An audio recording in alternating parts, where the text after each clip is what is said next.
Assalamualaikum warahmatullahi wabarakatuh. Perkenalkan, nama saya Muhammad Ridwan Zainal, NIM 201 105 040 008. Saya akan membacakan hasil UTS pengantar bisnis Islam. Yang pertama, bisnis adalah pertukaran barang, jasa atau uang yang saling menguntungkan atau memberikan manfaat. Lalu, apakah yang melandasi terjadinya bisnis dalam kehidupan manusia di dunia ini? Yang melandasi terjadinya bisnis dalam kehidupan manusia itu ada 4. Yang pertama adalah landasan tauhid, kedua landasan keseimbangan, yang ketiga landasan kehendak bebas, dan yang terakhir atau yang keempat adalah landasan tanggung jawab.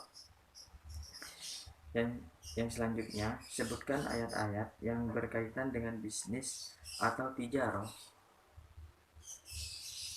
ayat beserta terjemahannya. Yang pertama adalah Quran surat Al-Baqarah ayat 16 yang berbunyi, ulaikal ladina ashtarawud dalalata bil huda fama robihat tijaratuhum wa ma kanu muhtadin. Artinya, mereka itulah orang-orang yang membeli kesesatan dengan petunjuk, maka tidaklah beruntung perniagaan mereka dan tidaklah mereka mendapat petunjuk. Yang selanjutnya adalah Quran surat At-Taubah ayat 24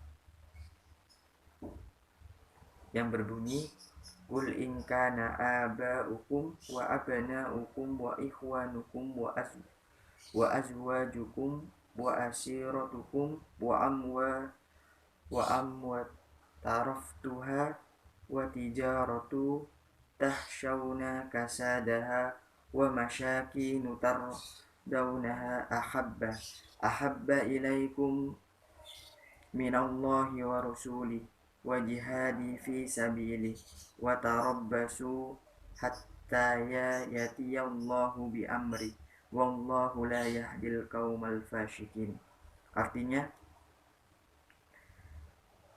katakanlah, jika bapak-bapak, anak-anak, saudara-saudara, istri-istri, kaum keluargamu, harta kekayaan yang kamu usahakan, perniagaan yang kamu khawatiri kerugiannya, dan tempat tinggal yang kamu sukai adalah lebih kamu cintai dari Allah dan Rasulnya dan berjihad di jalannya, maka tunggulah sampai Allah mendatangkan keputusannya, dan Allah tidak memberi petunjuk kepada orang-orang yang fasik.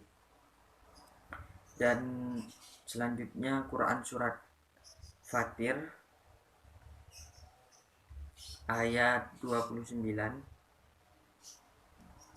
yang berbunyi, innal ladina yasluna kitaballahi wa aqamus shalat wa anfaqu mimma razaqnahum sirra wa la niyatan yarjuna tijaratan lan tabura.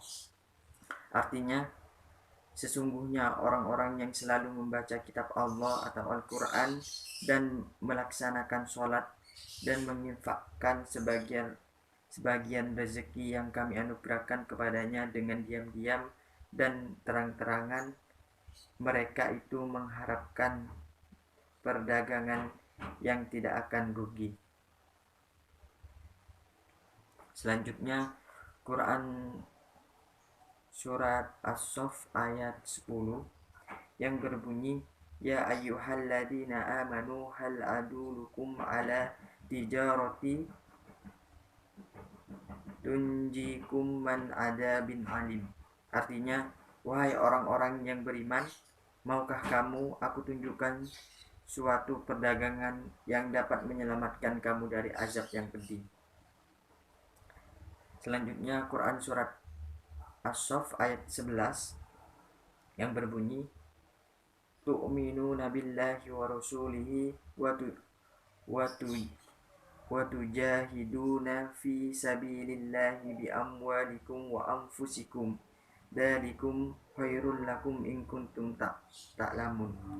Artinya yaitu kamu beriman kepada Allah dan Rasulnya dan berjihad di jalan Allah dengan harta dan jiwamu.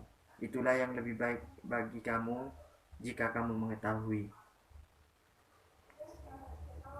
Dan yang terakhir yaitu Quran surat Al-Jumu'ah ayat 11 yang berbunyi wa idza ra'au tijaratan aw lahwan nafassu ilaiha wa taraku ka qaimah kul ma indallahi khairum minal lahwi wa minat tijarah wallahu khairur razikin.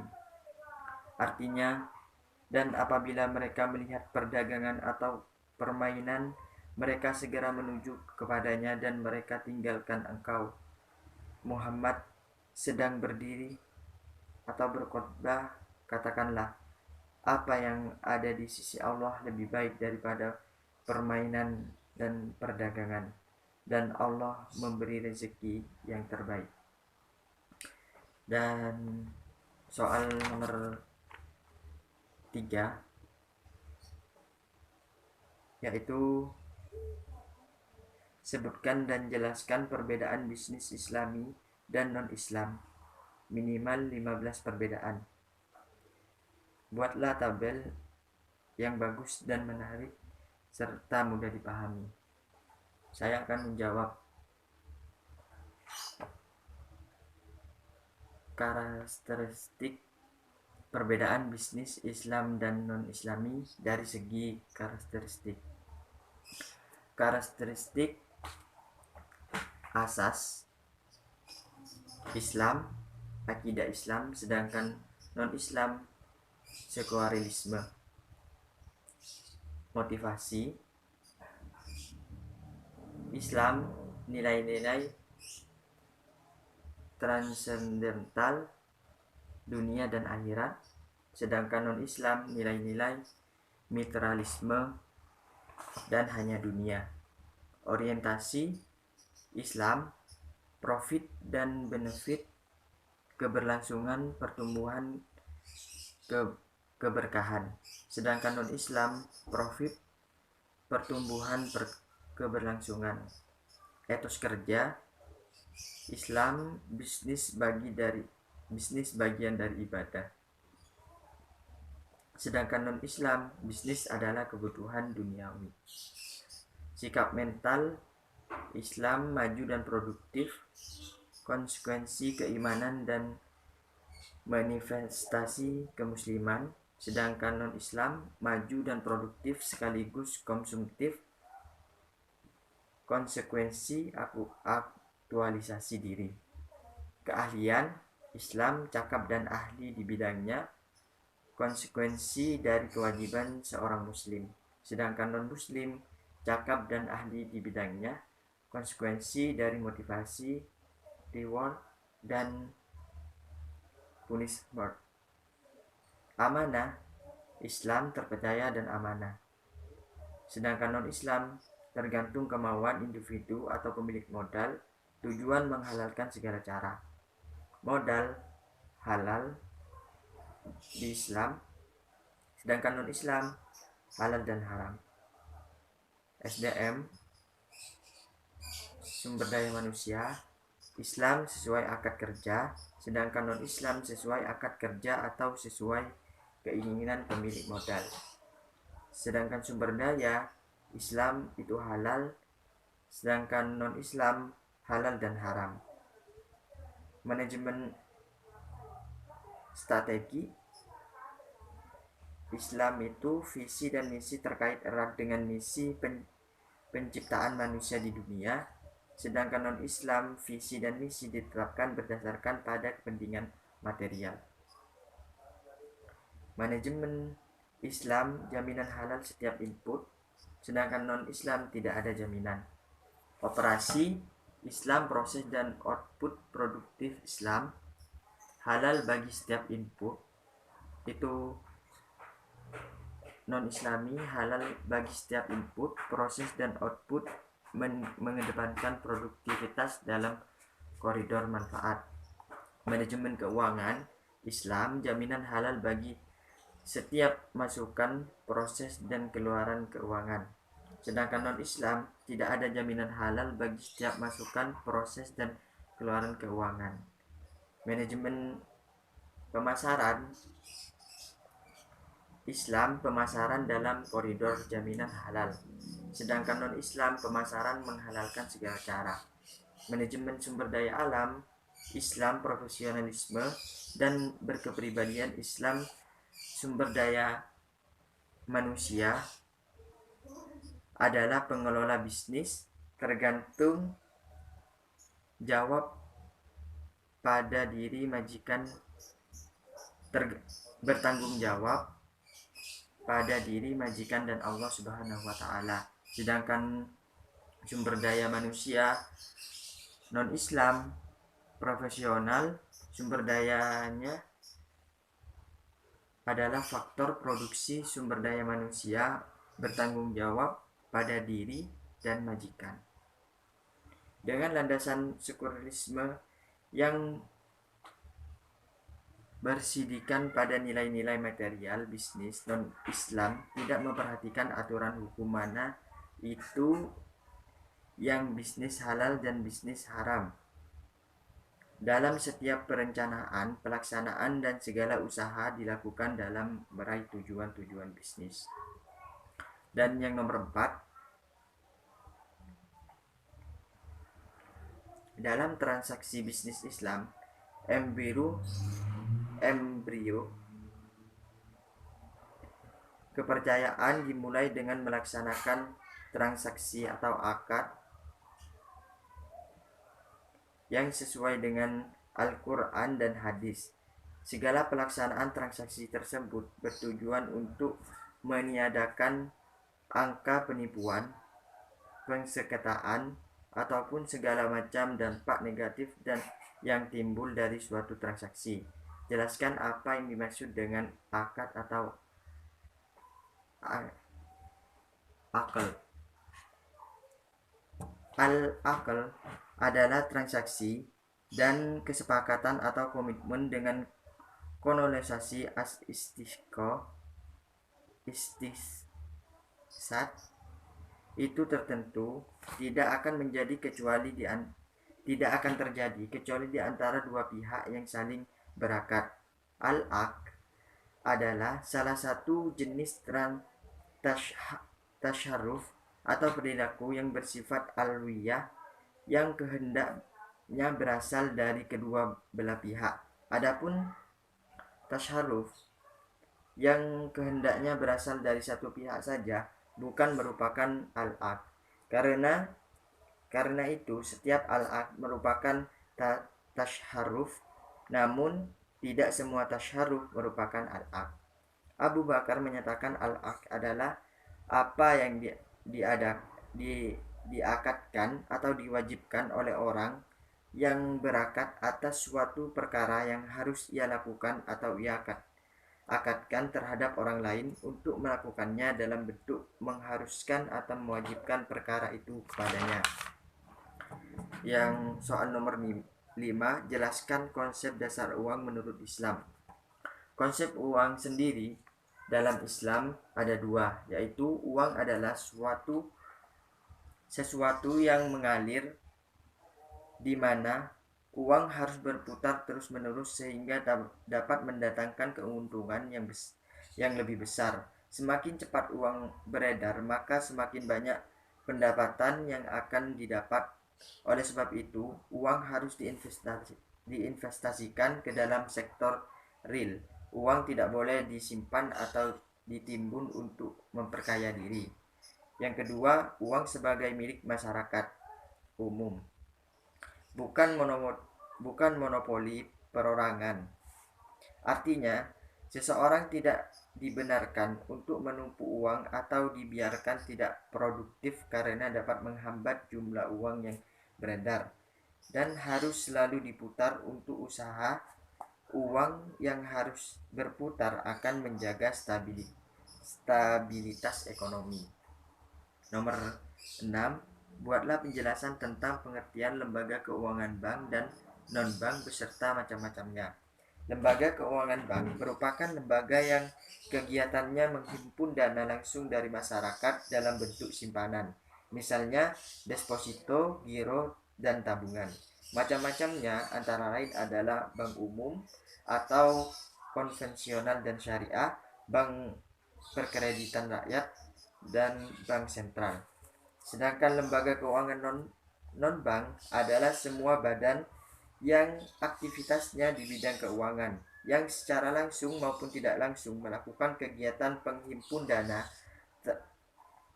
terutama dengan jalan mengeluarkan surat berharga dan menyalurkan kepada masyarakat, terutama guna membiayai investasi perusahaan. Macam-macam lembaga keuangan non-bank antara lain adalah perusahaan asuransi, perusahaan dana pensiun, koperasi simpan pinjam, bursa efek atau pasar modal, perusahaan anjak piutang, perusahaan modal ventura, penggadaian, dan yang terakhir adalah perusahaan sewa guna. 7. Apa sajakah tujuan dan prinsip bisnis syariah? Tujuan bisnis syariah sendiri mengacu kepada bisnis yang bila dilakukan tidak merugikan satu pihak lainnya sehingga tidak mengandung suatu yang diharamkan oleh Allah Subhanahu wa taala. Sedangkan prinsip bisnis syariah ada empat prinsip.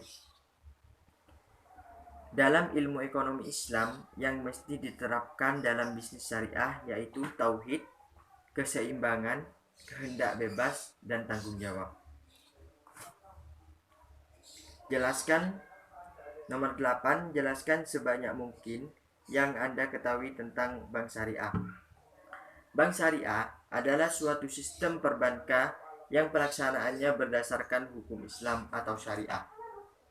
Perbankan sistem syariah berdasarkan adanya larangan dalam agama Islam untuk meminjamkan atau memungut pinjaman dengan mengenakan bunga pinjam atau riba, serta larangan untuk berinvestasi pada usaha-usaha yang bersifat haram.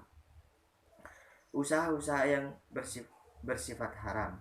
Sedangkan berdasarkan Undang-Undang Nomor 21 Tahun 2008 tentang Perbankan Syariah, bank syariah adalah bank yang menjalankan kegiatan usaha berdasarkan prinsip syariah atau prinsip hukum Islam yang diatur dalam fatwa Majelis Ulama Indonesia seperti prinsip keadilan dan keseimbangan atau al-watawazun, kemaslahatan atau masalah,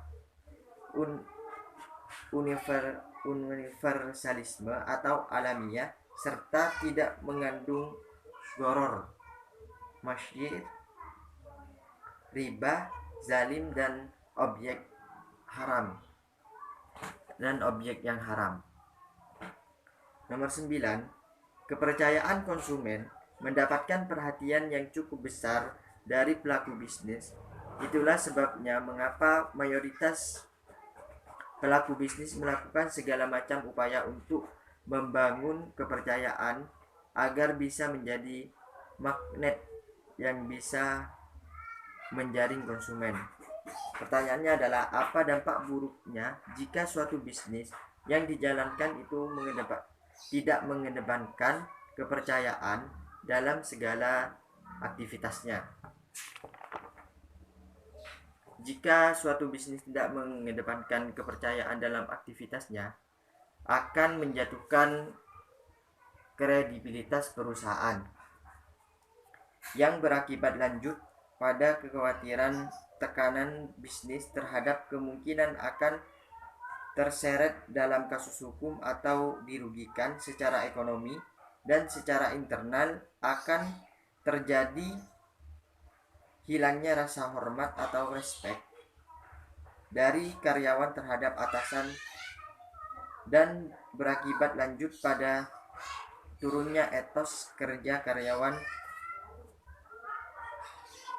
Akan butuh waktu yang dan biaya yang besar untuk mengembalikan kepercayaan publik dan karyawan. Karena dalam dunia bisnis, kepercayaan adalah suatu hal yang sangat mahal harganya. Tanpa kepercayaan, belum tentu bisnis yang dijalankan akan berjalan dengan baik, apalagi berkembang.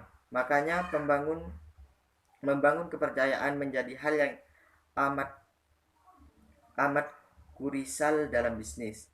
Dengan membangun kepercayaan yang baik, maka banyak hal akan berjalan dengan baik dan menjadi lebih mudah. Sebaliknya, jika rasa percaya itu tidak ada, maka perlahan tapi pasti kesulitan akan menghambat bisnis. Karena kepercayaan kunci penting kesuksesan sebuah bisnis. Dan yang terakhir adalah jelaskan yang Anda ketahui tentang social enterprise. Social enterprise atau perusahaan sosial adalah sebuah ide bisnis yang mengembangkan antara konsep dasar berdagang, yaitu mencari keuntungan dengan kewajiban kita membantu lingkungan sosial, di mana sebuah perusahaan akan memaksimalkan pendapatannya sejalan dengan manfaat yang diberikan kepada masyarakat. Social enterprise secara sederhana dapat diartikan sebagai ide bisnis yang profit oriented sekaligus social oriented. Fokus dari bisnis model ini adalah memaksimalkan manfaat untuk sosial dan lingkungan. Dalam prakteknya, social enterprise bisa digolongkan sebagai bisnis komersial, artinya tetap menjual produk atau jasa demi mencari keuntungan, namun keuntungan tersebut prinsipnya akan digunakan kembali untuk kepentingan sosial.